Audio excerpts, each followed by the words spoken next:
Hello, David Paul here. Well, I'm finally on Talikud Island. Anybody interested in Talikud Island? I think I'm going to put a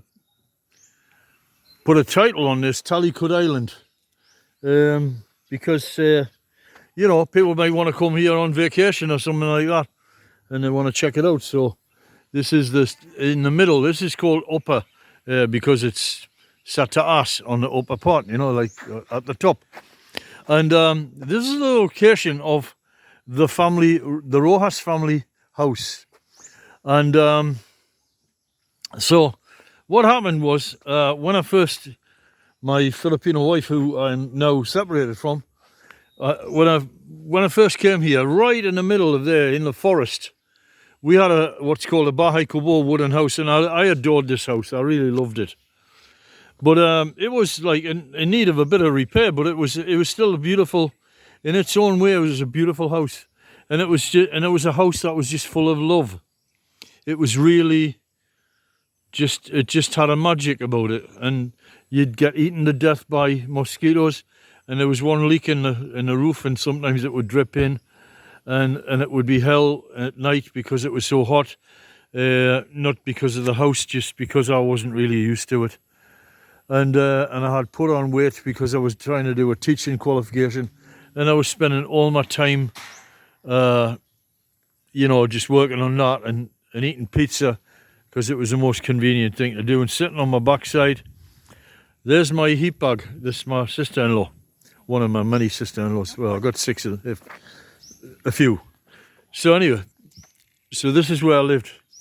And then they built the house back there, which is a concrete house. And as you know, I'm not a great fan of concrete houses, but they like it. And this has become, now, this is like the Rojas family house, and that's why I'm here. Because it's when you can retreat to this place. Now, before this didn't have all these flowers and things here. Nothing, just bare land. Very few trees or anything, very few little vegetation. And somebody started building a really ugly construction here. Pang it, as we say. It was hideous. But that's the way buildings are in the Philippines when you first start them. They're hideous because you put the concrete blocks up and they're not rendered yet. But now, look at that. It's getting better. So it's improving. Personally, it's not Rojas land, this little piece, this little wedge of land, unfortunately, doesn't belong to the Rojas family. Otherwise, that house would have never been built there. But it's not the end of the world. But it would have been nice to just have a view out. Because it's starting to get a bit dark in there with the vegetation. Ironically, I'm greatly in favour of vegetation to keep cool. But at the same time, it's shading in the wrong places. Probably the windows and stuff. They're quite cool with being in a shady, dark house. Because I guess they live here all the time and they're in a sunny, bright place. So, we're not short of sunshine here, On the other side, this thing here, this is a much more Mayaman affair. This is my, what is she? She's the sister of my mother-in-law. And late mother-in-law and late father-in-law, they're dead now. I'll talk more about them because they were remarkable people. The kindness that they showed it to me is amazing. Like Portugal, this is in many ways the same kind of culture as Portugal, Latino type of culture. And this house is the Bahay ni Felicia Zielinski, the house of Felicia Zielinski. And she would build this thing, spend a load of money on it, build it, modify it, because it's the Filipino dream to have the rich house, when you've got the money to do it. Her husband is deceased and she's got the pensions and lots of German money to finance it. So what she do, she built it, and then she didn't like this, and then she changed that, and then changed that, and keep changing stuff and changing. So ended up with this. Now this here tree, that there, coconut tree, when I first came and saw this house, that was just a seedling, just right down on the ground, like like that thing over there. I clearly remember it and thinking, oh, that'll take a long time to grow. And it's what I say, you know, the best time to plant a tree is 20 years ago. And the second best time is now. And there it is in its full glory, full production, and looking beautiful. It's a bit more, I don't know, idealized and just better looking house, you know. So that's what you need to do. You need to be a bit more stylish. This house needs a bit of attention. It needs, I don't know, it needs a bit of gardening doing and letting a bit of light in and stuff. Now, it was post Ferdinand Marcos, the president, when I first came here, under the presidency of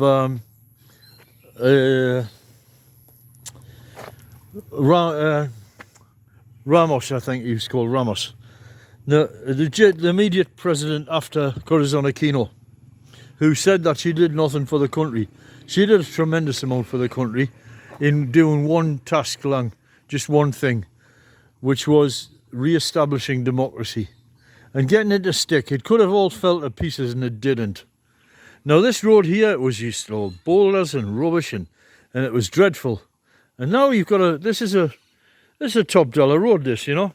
I used to walk down here and buy a couple of beers down there, and it was so poor. So now we have this beautiful concrete road going back towards the sea where I arrived, and the place has come to life, you know. It has potential. Primarily in the Philippines, as I talk a lot about the climate, but you know, physics is my thing. If you look at the climate today in Davao, in downtown Davao, it's listed as being 32 degrees, and on my mobile it says 31. So I'm a bit in slightly fresher area, and it feels fresh here. It's open and fresh, and we're not overloaded with concrete that's heated up. So I'm not standing here being cooked. Europeans like to move around. If you make us stand still in this environment, it's hell. But if we're allowed to move, life becomes comfortable. Well, when you need to sit down, you just put the fan on. So that, what is the solution to this? Well, how can we can't like just keep pumping out electricity and generating more and more and upping the national debt for the energy to drive all the aircon and working hand to mouth because you got to feed the electric bill. So what's the solution?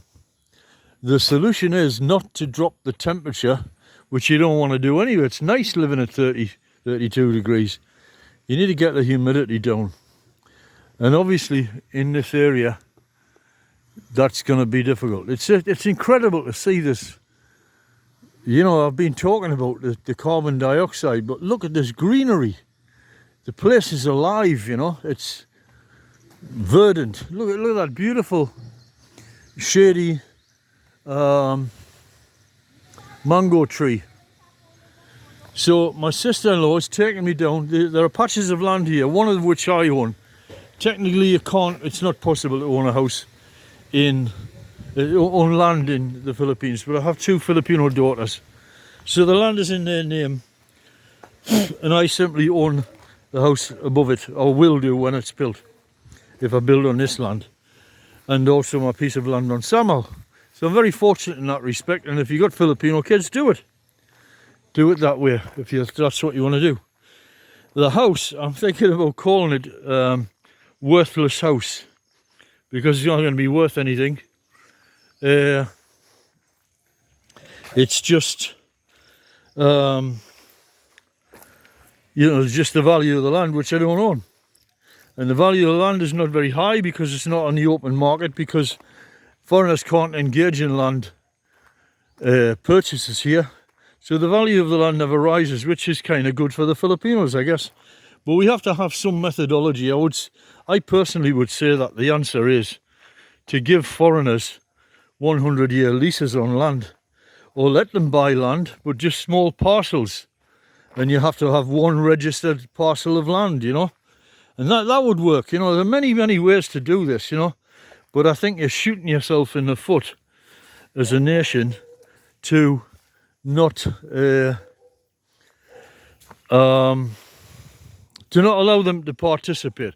I'm going to say goodbye here because I want to cut this film and make it into 2 parts, because this is about a place called Scotland, and we've just arrived at Scotland.